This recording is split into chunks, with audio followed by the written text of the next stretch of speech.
একবার সবাই লিল্লাহি তাকবীর।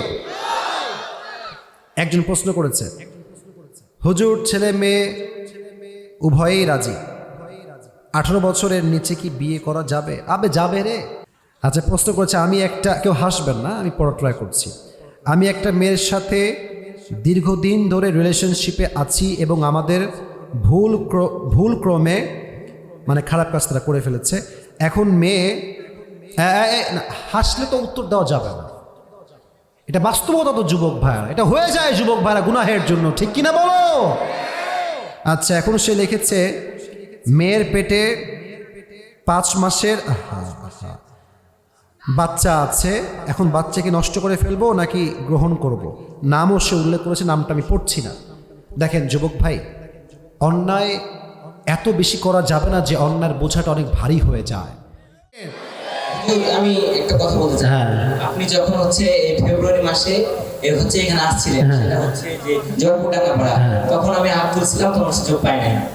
আজকে ওর রিজিকটা আল্লাহ তাআলাই খুলে দিয়েছে, মারহাবা বলেন সবাই। আজকে আসরের নামাজের পর আল্লাহর কাছে আমি দোয়া করছিলাম, আল্লাহ আজকে আমি সমস্ত প্রশ্ন দিয়ে আপনার কাছে উত্তীর্ণ হতে পারি। আচ্ছা, আসো আসো, বুকে আসো, তুমি বুকে আসো, বুকে আসো, বুকে আসো। মাশাআল্লাহ মাশাআল্লাহ মাশাআল্লাহ মাশাআল্লাহ। ওয়াইলা রব্বিকা ফারগব, কষ্ট দুঃখ মানুষকে নয়, বলবেন কাকে? ও আসর থেকে দোয়া করেছে, ওর চোখ দিয়ে এখনো পানি পড়তেছে যে আমি পাবোই পাবো, তা আমার চোখটা ওর দিকে আগে পড়ছে। এত মানুষ, আমার চোখটা ওর দিকেই পড়ছে, এর মানে কি? আল্লাহ তার দোয়া কবুল করেছেন। নগর ভাইরা, আল্লাহকে কবুল করুন, সকলেই পড়ে না আমিন। একটু নিচু হও, তোমার টুপিটা আমি পড়াই দিই তোমাকে। হ্যাঁ, কান্নাকাটি না, কান্নাকাটি একদম না, একদম না। এই রে আল্লাহ, চোখ টোক সব ভিজে গেছে, এদিকে আসো।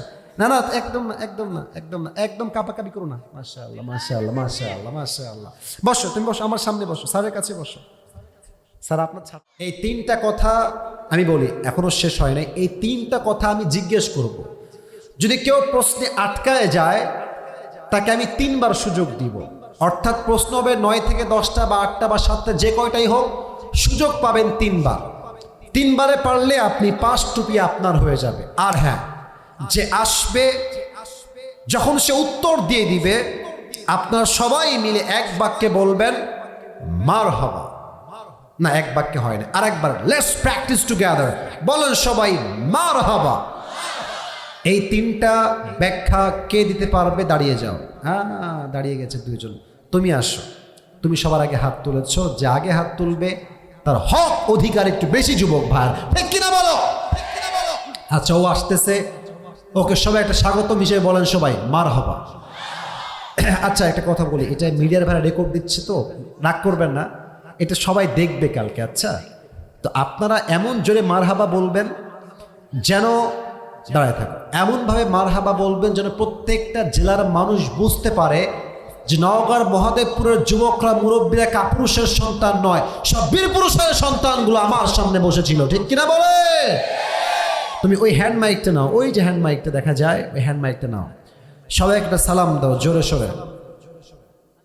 চালু করে দিচ্ছে, সমস্যা নাই, সবাই একটা তাকবীর দেন, লিল্লাহি তাকবীর। মাশাআল্লাহ, চালু করে দেন তো ভাই। হ্যাঁ, এই তো। আসসালামু আলাইকুম সকলকে। মাশাআল্লাহ। এবার তোমার নামটা বলো।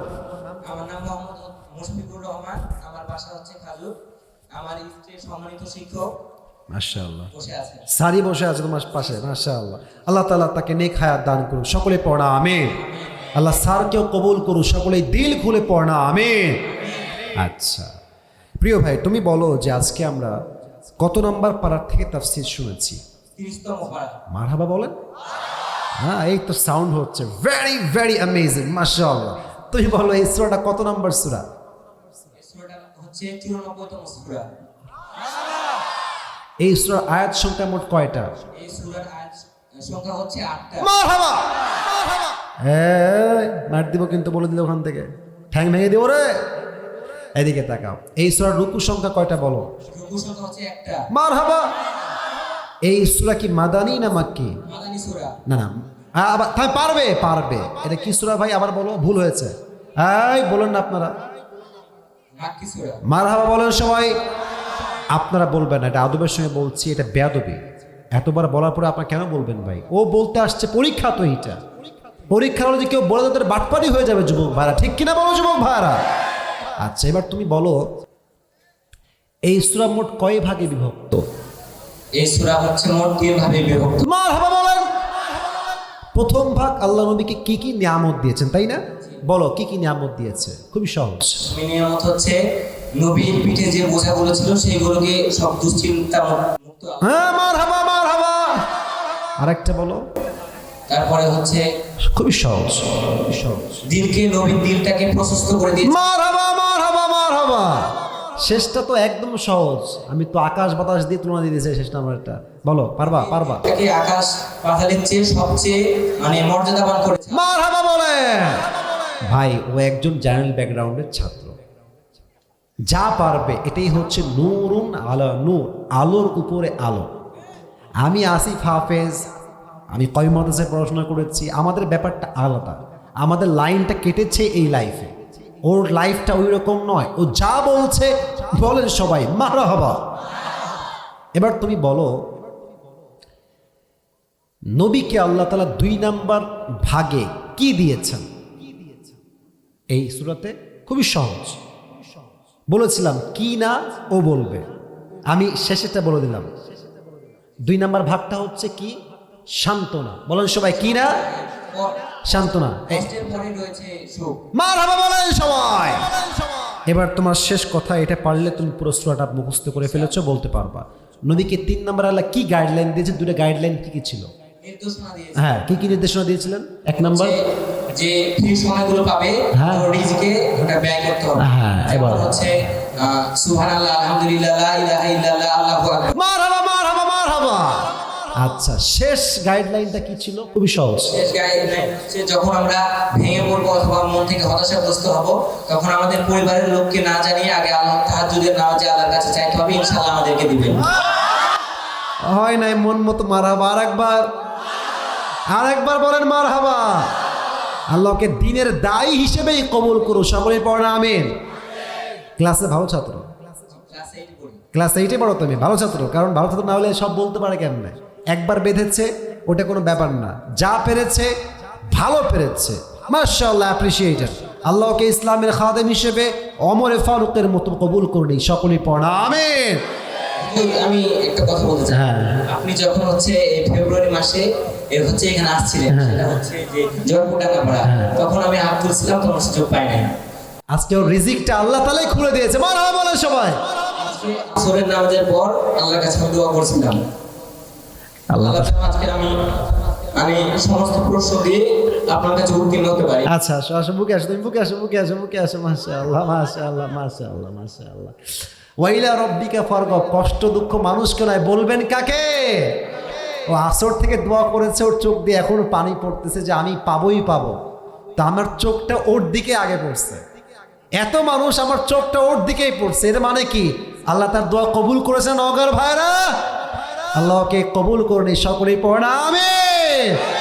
একটু নিচু হও, তোমার টুপিটা আমি পড়াই দিই তোমাকে। হ্যাঁ, কান্নাকাটি না, কান্নাকাটি একদম না, একদম না। এই রে আল্লাহ, চোখ টোক সব ভিজে গেছে, এদিকে আসো। না না, একদম না, একদম না, একদম না, একদম কাঁপাকাপি করো না। মাশাআল্লাহ মাশাআল্লাহ মাশাআল্লাহ মাশাআল্লাহ। বসো, তুমি বসো, আমার সামনে বসো, স্যারের কাছে বসো। স্যার আপনার ছাত্র তো আবেগে কান্নাকাটি করে ফেলতেছে। আচ্ছা, একদম কাঁপাকাপি করো না। ওকে যে টুপিটা দিয়েছি, এটা শুধু টুপি না, তাকে আমি ভালোবাসার সঙ্গে পরিয়ে দিই যুবক ভাইরা, ঠিক আছে না তো যুবক ভাইরা? ও সম্মান পাওয়ার যোগ্য। ও আসলে তাফসির ভাই বলা সহজ না, তাফসির বলতে গেলে মেধা লাগে। এই যে আমি তাফসিরটা করেছি আজকে, বিশ্বাস করেন আমি বিকাল থেকে নিয়ে মাথায় আমার ঘুরছে কার পরে কোনটা, কার পরে কোনটা। বিশ্বাস করবেন, আমি যখন গোসল করি আমার মাথায় ঘুরে কার পরে কোনটা। কারণ তাফসির বলতে গেলে জাস্ট মুখ দিয়ে বললে হয় না, ব্রেন দিয়ে বুঝে শুনে তাফসির করতে হয়, ঠিক কিনা বলে? আমার পুরো ওয়াজ সে মুখস্থ শুনিয়েছে। আল্লাহকে নেক হায়াত দান করুক, ইসলামের দায়ী হিসেবে কবুল করুক, সকলে পড়া আমিন। একটা পারমিশন চাই নওগাঁর মহাদেবপুরের ভাইদের কাছে, যুবকদের কাছে, মুরব্বীদের কাছেও চাই। 2-1টি প্রশ্ন আসছে, যদি আপনারা পারমিশন দেন তাহলে উত্তর দিব, না হয় দোয়া হবে। কোনটা চান? আমি কি পড়বো নাকি পড়বো না? বাবা, সবাই একমত দেখতেছি। আমি কি পড়বো নাকি পড়বো না? একটা শর্ত আছে, যদি কোনো যুবক বা মুরব্বী এই ওয়াজের মাঝে ডান বাম হয়ে যায়, আমি কিন্তু ওয়াজ শেষ করে দিব, আগে বলে দিলাম আমার দায়িত্ব শেষ। এখন আমি যা দিচ্ছি, this is called true love. True love, সত্যকার ভালোবাসা। এই সত্যিকার ভালোবাসা দিচ্ছি না বোনাস হিসেবে, বোনাস, তাই না? বোনাস তো বোনাস দিচ্ছি আমি, আপনারা থাকবেন তো সবাই ইনশাআল্লাহ? আচ্ছা, একটু সবাই গলা ঠিক থাকে, আমার গলা বসে গেছে আর কি, তাই একটু ভাব নিচ্ছি। একবার সবাই লিল্লাহি তাকবীর। একজন প্রশ্ন করেছে, হুজুর ছেলে মেয়ে উভয়েই রাজি, 18 বছরের নিচে কি বিয়ে করা যাবে? আবে যাবে রে, বিয়ে করা যাবে। আচ্ছা শোনো, সরকারি আইনের কিন্তু এক আইন, ইসলামের আইন হচ্ছে আর এক আইন। ইসলামের আইন হচ্ছে তুমি সাবালক, তুমি বালেক, আকল বুদ্ধি হয়ে গেছে, বিয়ে করতে মন চাচ্ছে, সোজা কাজী সাহেবকে ডেকে বিয়ে করে ফেলবা। তোরা কি গেলে করবি না কি রে বাবা, আবার কি? আচ্ছা, যদি বিয়ে করতে মনে চায় আব্বা আমাকে বলে দিবা, ভাইকে বলে দিবা যে আমি বিয়ে করব, তোরা বিয়ে না দিলে আমার যত গুনাহ হবে সব দায়ভার কেমন তোকে বহন করতে হবে। 18 বছর নিচে বিয়ে হয়ে যাবে, নো প্রবলেম অ্যাট অল। মেয়ে রাজি, বলে না যে এই যে দুজন রাজি তো কেয়া করেগা, কাজী বিয়ে করে ফেলবা। তবে হ্যাঁ, একটা বিষয় মাথায় রাখবা, কথা কি বোঝা যায় না আমার? 18 বছরটা আসলে একটু কম, 17 একটু কম। তোমার বোঝা উচিত যে, কথা বলো না, কথা বলো না, তোমার বোঝা উচিত তুমি যাকে বিয়ে করছো সে শুধুমাত্র চেহারায় সুন্দরী হলে হবে না, চরিত্রে সুন্দরী হওয়া লাগবে। এই কথা একমাত্র মুরব্বীরা বুঝবে, যুবকরা এখনো বুঝে আসবে না কথাটা, বিয়ের পরে বাস খাওয়ার পরে বুঝে আসবে। শোনেন, একটা কথা বলে ফেলি, অনেক মিডিয়া আছে বলতে লজ্জা লাগে কথাগুলো, বাট না বললে যুবকরা বুঝবে না। শারীরিক সম্পর্কের যে মজাটা আছে বিয়ের পরে, এটা 10 মাস, 1 বছর, 2 বছরে শেষ হয়ে যায়। শারীরিক যে আকর্ষণে বেশি দিন থাকে না স্যার, থাকে কি বিশ্বাস, সতীত্ব, ভরসা, চরিত্র। যুবক ভাড়া ঠিক কিনা বলো? দেখে মনে হবে ওয়াও মাশাআল্লাহ, very beautiful, let's get married with her, চলো বিয়ে করি তাকে। मेरे दोस्त, ये वक्त ही वक्त नहीं है, सामने और भी वक्त बाकी है। তো তুমি যাকে বিয়ে করছো একটু জাস্টিফাই করবা যে কয়েক ঘাটে পানি খাওয়া মাল এইটা। কথাগুলো একটু ইনডিরেক্টলি মানে খারাপ দিকে নিও না, আমি বুঝাই বলছি তোমাকে। তুমি যাকে বিয়ে করছো ও চরিত্রহীন, বিয়ের পরে বুঝলে সংসার তোমার 2 দিনও টুকবে না যুবক ভাইরা, ঠিক কিনা বলো? You have to try your best to justify her first. আগে বুঝবা কাকে বিয়ে করছো, 1 নাম্বার কথা। আর 2 নাম্বার কথা, বিয়ের ক্ষেত্রে তুমি এটা ভেবো না যে বাহ মাশাআল্লাহ মেয়ের তো বাবা অনেক বড় লোক, ভালোই বাড়ি আছে দেখছি, আমার তো জীবন সেটেল। না না, তোমার ব্যক্তিত্ব হবে এইরকম যে আমি শ্বশুর থেকে কিচ্ছু নিব না, যাই দিক আমি নিব না, বরং আমি আরো ছেলে হিসেবে দেওয়া ট্রাই করব। আমাদের ব্যক্তিত্ব নষ্ট হয়ে গেছে, সারাদিন বউকে বলা কি গো কিছু দিবা না আমাকে, একটা বাইক লাগবে, গাড়ি লাগবে, চাকরি লাগবে, ব্যবসা করব। এগুলো সব ব্যক্তিত্বহীন পুরুষ নওগাঁর যুবক ভাইরা। ব্যক্তিত্বহীন পুরুষরা চায়, আর ব্যক্তিত্ববান পুরুষরা দেওয়ার চেষ্টা করে, কখনো হাত পাতে না যুবক ভাইরা, ঠিক কিনা বলো? বাপ মায়ের সম্পত্তি দেখবে না মেয়ের। আমার কথা হচ্ছে ভাই, তোমাদেরও একই কথা হবে হয়তো, বাসা রাখি, মেয়েটা ভালো হওয়া চাই। বাপ রিক্সা চালাক সমস্যা নাই, বাপের ভ্যান চালায় কোনো সমস্যা নাই, টিনের বাড়ি কোনো সমস্যা নাই, মেয়ে ভালো, আমি একমত বিয়েতে, ঠিক কিনা বলে? আচ্ছা, 3 নাম্বার কথা বলে এই উত্তর শেষ করছি। তোমার যদি মনে হয় যে 18 বছর বয়সে যদি আমি বিয়ে না করি আমার চরিত্র নষ্ট হয়ে যাবে, বুঝো কতটা বুঝো। যদি মনে হয় চরিত্র নষ্ট হয়ে যাবে, বিয়ে করে নেওয়াটাই উত্তম। আর হ্যাঁ, যদি মনে হয় যে না এখনো তো আমি 1 পয়সাও কামাই করি না, আর 5টা 6টা মাস যাক, আরও 1 বছর যাক, একটা রিজিকের বন্দোবস্ত হোক, ছোট চাকরি হোক, ব্যবসা হোক, তারপরে বিয়ে করবো, দ্যাটস ফাইন, তোমার গুনাহ হবে না।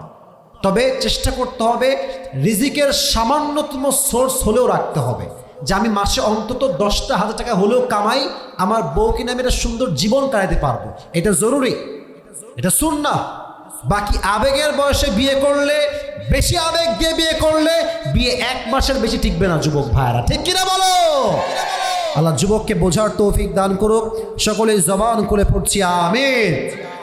শেষ আরেকটা আসছে, পড়া যাবে কি যাবে না? তাকবীর দেন সবাই মিলে, লিল্লাহি তাকবীর। দয়া করে আমার প্রশ্নটি পড়বেন। হুজুর মাস্ট বি আমার প্রশ্ন। ও বাবারে, খুব মানে আবদার করেছে সে আর কি। আচ্ছা দেখি, উল্টা পাল্টালে মায়ের দিব রে। আচ্ছা প্রশ্ন করেছে, আমি একটা, কেউ হাসবেন না, আমি পড়া ট্রাই করছি। আমি একটা মেয়ের সাথে দীর্ঘদিন ধরে রিলেশনশিপে আছি এবং আমাদের ভুল ক্রমে মানে খারাপ কাজ তারা করে ফেলেছে। এখন মেয়ে হাসলে তো উত্তর দেওয়া যাবে না, এটা বাস্তবতা তো যুবক ভাইরা, এটা হয়ে যায় যুবক ভাইরা গুনাহের জন্য, ঠিক কিনা বলো? আচ্ছা এখন সে লিখেছে মেয়ের পেটে 5 মাসের বাচ্চা আছে, এখন বাচ্চাকে নষ্ট করে ফেলবো নাকি গ্রহণ করব? নামও সে উল্লেখ করেছে, নামটা আমি পড়ছি না। দেখেন যুবক ভাই, অন্যায় এত বেশি করা যাবে না যে অন্যায়ের বোঝাটা অনেক ভারী হয়ে যায়। আপনাকে বুঝতে হবে বিয়ের আগে বাচ্চা নয়, বিয়ের পরে হালালভাবে বাচ্চা নেওয়া লাগবে যুবক ভাইরা, ঠিক কিনা বলো? আসলে সমাজ ব্যবস্থা এতটা নষ্ট হয়ে গেছে আমাদের যে একটা ছেলে বিয়ে করতে চায়, ঠিক টাইমে বাবা বলে এই পায়ে দাঁড়া, প্রতিষ্ঠিত হয়ে যাওয়া আগে তারপরে বিয়ে করবি। এই যুবক প্রতিষ্ঠিত হতে হতে বয়স হয় 20, 22, 23, 24, 25। সে কি করবে? একটা যৌবনত জ্বালা আছে, এটা নষ্ট হতে হতে এমন পর্যায়ে যায় যে যুবকটা হারাম কাজ করলেও আর টের পায় না যুবক ভাইরা, ঠিক কিনা বলো? সে ভুলেই কাজটা করেছে। আমি তার হেদায়াতের জন্য দোয়া করি, তাকে হেদায়াত দান করুক, সকলেই মন খুলে পড়া। আমিন। তোমাদের জন্য একটাই সলিউশন বাবুরা, তোমরা বিয়ে করে ফেলো, বিয়ে করতে হবে। এটা বিয়ে ছাড়া দ্বিতীয় আর কোনো সলিউশন যুবক ভাড়া হতে পারে না, ঠিক কিনা বলে? নয় মেয়েটার জীবনটা নষ্ট হয়ে যাবে। একটা মেয়েকে হবে ছেড়ে দেওয়া যায় না। তুমি অন্যায় করে ফেলেছ, 1 নাম্বার তওবা করবা, আর দ্বিতীয় অবশ্যই তুমি সেই মেয়েকে বিয়ে করবা যার সঙ্গে তোমার অন্যায়টা হয়ে গিয়েছে। আল্লাহ এই যুবককে হেদায়াত দান করুক, সঠিক বুঝ দান করুক এবং পরিপূর্ণ সঠিক পদক্ষেপ নেওয়ার তৌফিক দান করুক। সকলেই মন খুলে পড়া আমিন। দেখেছেন কি কারবার একটা অবস্থা। যে মায়েরা বলেন আমাকে শুনছেন, মেহেরবানি করে কোনো অন্যায় করবেন না। বিয়ের আগে কোনো অন্যায় নয়, যা হবে বিয়ের পরে, প্রেম ভালোবাসা বিয়ের পরে, বিয়ের আগে কিচ্ছু নয়। রাজি আছেন তো ইনশাআল্লাহ? আল্লাহ আমাদের সবাইকে বোঝার তৌফিক দান করুন। সকলেই মন খুলে পড়ছি আমিন।